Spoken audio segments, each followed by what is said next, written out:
House or my house, without Frank Lloyd Wright being the most influential man of the 20th century, the American home that we see today would most not likely be found, due to his dramatic contribution to modern architectural designs.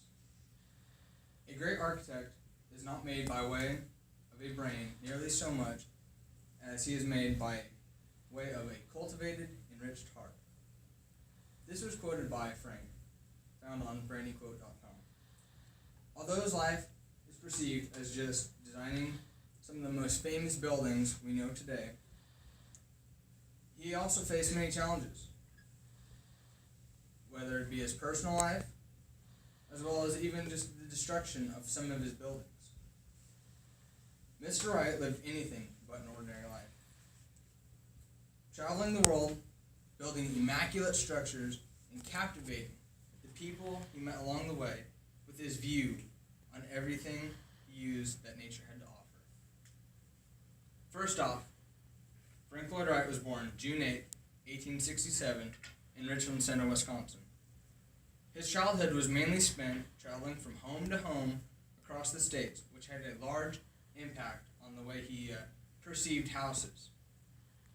At the beginning of his life, he spent the majority of his time in Wisconsin with his mother's family, where he developed his great love for nature, found on ideafinder.com. Wright faced hardship in 1885, the year he graduated high school. His parents divorced, and his father then left, never to be heard of again. He worked for the dean while attending the University of Wisconsin in order to help support his family. In 1887, he dropped out of the University of Wisconsin after realizing his passion for architecture. A year after Wright withdrew from college, he began to work for the famous Louise Sullivan, also known as the father of skyscrapers. From the experience he obtained from Louise, it helped lead him to the discovery of the unique American style of architecture. These designs were more user-friendly for the average American family by adding more livable rooms. In 1889, at the age of 22, he married his first wife, Catherine Tobin, who was 19. Frank and Catherine had 6 children together. Then he decided to build their dream home in the suburbs of Chicago, and it became widely known as his first architectural masterpiece. His very own house, Falling Water, the Taliesin East and West, and the Guggenheim Museum were all considered some of his most famous creations. Throughout his lifetime, he designed over 1,000 nature-based buildings. This was found on biography.com. That number includes even the ones that got burnt down or destroyed. An example of one that got burnt down would be his very own house that his servant set fire to. In this house, 7 people died, including the love of his life. In the last 10 years of his lifetime, he drew over 33% of that 1,000 structures. Frank Lloyd Wright kicked the bucket April 9th, 1959, at the age of 91.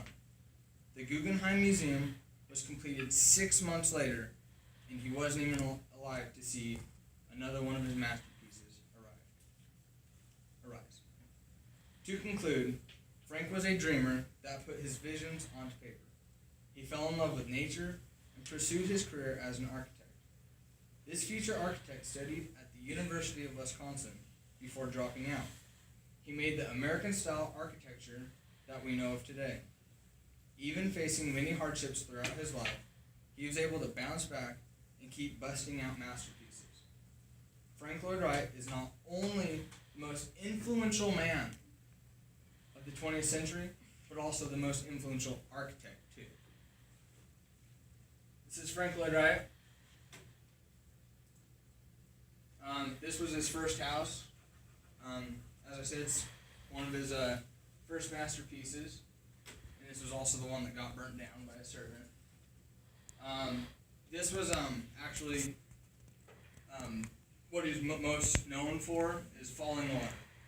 As you notice, the nature in its back, back in the forest, it's actually built on top of a waterfall. goes through the bottom of it. You know, as you can see, there's rock. There's not much, you know, there's no, I don't know, not anything that's not nature about it, I guess. This is the inside. You can see he's got rock floors, a lot of wood trim, all organic stuff. Another picture from farther back, you can see the waterfall going right through. This is the Guggenheim Museum, located in Chicago. This one is just inside it's just a big dome circle, as you can see. A lot of art pieces and whatnot in that museum. This is one of the Talisons. This is the East Talison. Again, as you can see, a lot of rock, a lot of trees, you know, kind of a urban colors.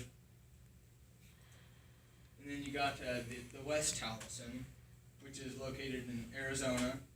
Again, as you can see, in the landscape, a lot of rock again, just things that you can find in the area.